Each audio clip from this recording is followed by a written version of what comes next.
Telugu cinema ప్రముఖులు హిందూ దేవీ దేవతలను దూషించడం ఫ్యాషన్ అనుకుంటారు. సినిమాలో విలన్స్ ని చూపించేటప్పుడు పెద్ద బొట్టు పెట్టి పూజలు చేస్తున్నట్లు చిత్రీకరిస్తారు. పెద్ద బొట్టు పెట్టి పూజలు చేసేవాళ్ళు విలన్స్ అన్న భావన కల్పించేందుకు తెగ తాపత్రయపడతారు. అనాథ శరణాలయాలను చూపించాల్సి వచ్చినప్పుడు చర్చిలు మదర్ తెరీసాలను పట్టుకొచ్చేస్తారు. సిగ్గు లేకుండా ఇలాంటి పైత్యాన్ని ప్రదర్శిస్తూ మురిసిపోతూ ఉంటారు.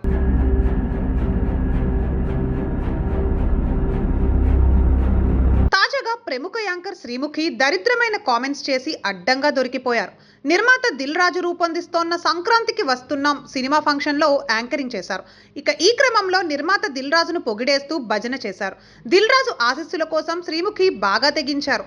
నోటికొచ్చినట్టు మాట్లాడుతూ దిల్ రాజు ఆయన తమ్ముడు శిరీష్ ను ఆకాశానికి ఎత్తేశారు.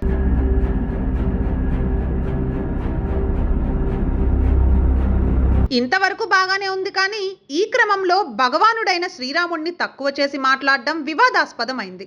పురాణాల్లోని శ్రీరామ లక్ష్మణులు కల్పిత పాత్రలు అని, నిజ జీవితంలో ఇద్దరు అన్నదమ్ములను చెప్పుకోవాలి అంటే దిల్ రాజు శిరీష్ మాత్రమే అని ఆమె కామెంట్ చేశారు. భగవానుడైన శ్రీరామచంద్రమూర్తి గురించి లేఖిగా మాట్లాడుతున్న శ్రీముఖి వ్యవహారం వివాదాస్పదమైంది. ముందుగా రామ లక్ష్మణ్ అనేది ఫిక్షనల్ క్యారెక్టర్స్ మనం అప్పట్లోనే విన్నాము, కానీ సాక్షాత్తు నా కళ్ళ ముందు కూర్చున్నారు. ఒకరు దిల్ రాజు అయితే ఇంకొకరు శిరీష్ గారు. శ్రీముఖి చేసిన చౌకబారు కామెంట్లు వివాదాన్ని రాజేస్తున్నాయి. శ్రీరాముడు లక్ష్మణుడు కల్పిత పాత్రలు అని చెప్పే పొగరుమోతుతనం తగదు అని నెటిజన్లు మండిపడుతున్నారు. శ్రీముఖి కనిపిస్తే చెప్పు తెగేలా కొడతాము అంటూ వార్నింగ్లు కూడా ఇస్తున్నారు.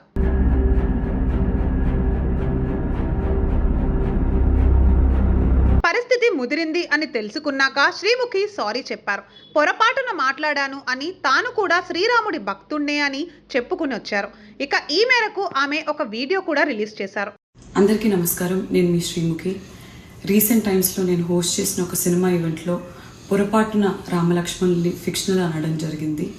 నేను ఒక హిందువుని, నేను దైవ భక్తురాల్ని, అందులోనూ రాముడిని అమితంగా నమ్మేదాన్ని. కానీ నేను చేసిన పొరపాటు వల్ల చాలామంది మనోభావాలు దెబ్బతిన్నాయి. ఇలాంటి పొరపాట్లు ఇంకెప్పుడు జరగకుండా వీలైనంత జాగ్రత్త పడతానని మీ అందరికీ మాటిస్తూ, మీ అందరికీ క్షమాపణ కోరుతూ, దయచేసి పెద్ద మనసుతో మీ అందరూ నన్ను క్షమిస్తారని వేడుకుంటున్నాను. జై శ్రీరామ్. ఈ మాదిరిగా వివాదాస్పద వ్యాఖ్యలు చేయడం మీద నెటిజన్లు మండిపడుతున్నారు. ప్రేక్షకుల డబ్బుల మీద బతుకుతూ ప్రజల మనోభావాలను దెబ్బతీయడానికి సిగ్గులేదా అని మండిపడుతున్నారు.